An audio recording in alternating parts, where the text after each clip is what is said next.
Hi everybody, welcome to Fortes and Fide. In this video today we're going to talk about manifestation, okay?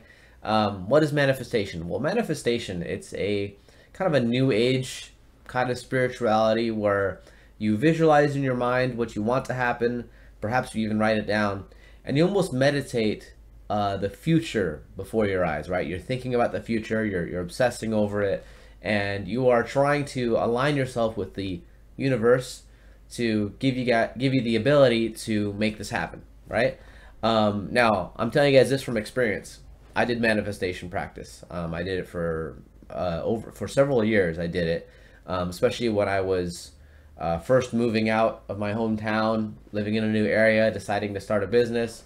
Along with all of the business books, I started to get caught up into a lot of the self-help books. And don't get me wrong, there's a lot of good things about self-help that I still use to this day.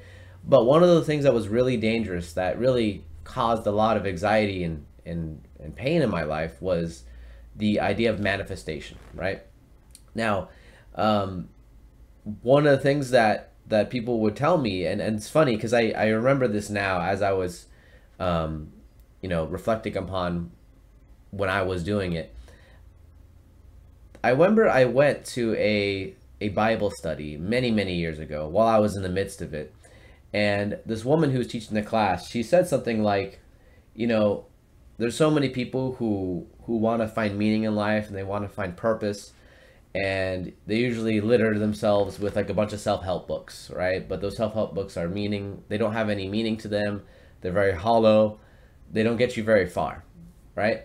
And as a person listening in this class, I was actually kind of taken aback and I was kind of put off by it, and I never came back because I was really deep into manifestation, and I got a lot out of it.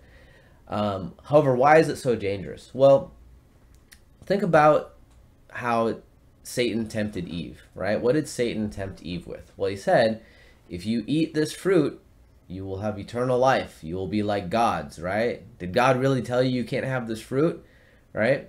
So what the devil did to Eve and Adam was put in their minds this idea of the future that was not certain, right? He planted ideas in their head to say like, hey, you can create your own destiny, right? And I get really nervous when people make this kind of statement, right? When they say like, oh, you're the center of your universe. The universe will give back according to what you want, right? You just have to desire it and it'll happen. Like the kind of like the secret and like those kind of things. But I'll tell you guys from experience, like there's always a cost. There's always a cost. There's always a something that's going to be taken from you in exchange for this thing you're giving to the universe. Now the universe, it's funny, I was watching a Michael Knowles interview, and actually I think I shared a clip of it on this channel, where somebody was saying how, oh, I'm spiritual but not religious. And then his response was, that's the definition of a demon. It really is. And I thought about it more. It's like, that is true. Demons are spiritual, but they're not religious. That's just the way it is. Now, am I saying that that person in the interview is a demon? No, I'm not saying that at all. Remember, as St. Paul teaches, we fight against principalities. We're not fighting human beings. We're fighting against demonic influences that are influencing people, which means we should love the sinner, hate the sin. That's always been a teaching of the church, regardless of what people say, regardless of how the media might portray the church. It's always been that teaching. You love the sinner, you hate the sins. Look at the life of Jesus. Look how much he cared for those who were sinners, and he loved them, right? He treated them the same. Was he happy with what they did? No. He'd always say, and sin no more. That was the thing that he would always say to people after he forgave sins. He's sin no more, right? So the reason why I want to share with you guys this day, my personal story, is because when I started manifesting a lot, I would have these random, unexplained moments of like terror and anxiety, and I couldn't explain why.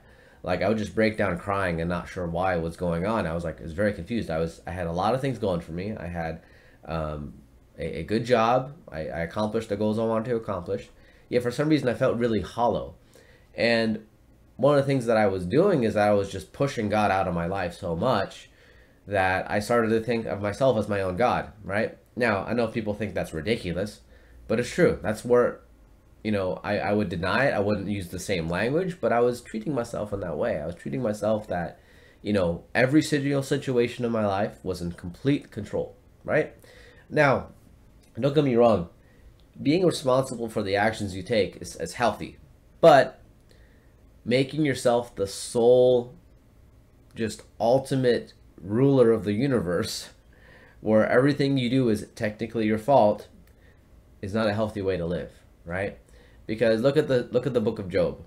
The book of Job is a story of a man who did everything right.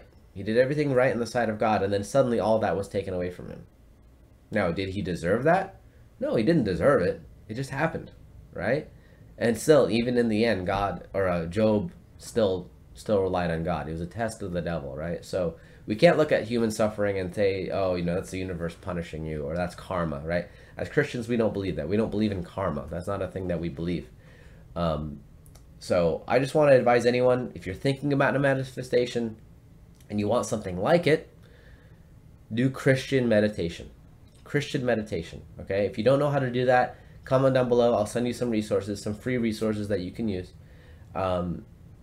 It is going to be challenging at first, especially if you've been into manifestation a lot, because the difference between manifestation, or I would say New Age meditation, and Christian ancient meditation, is that with the New Age stuff, you're trying to take.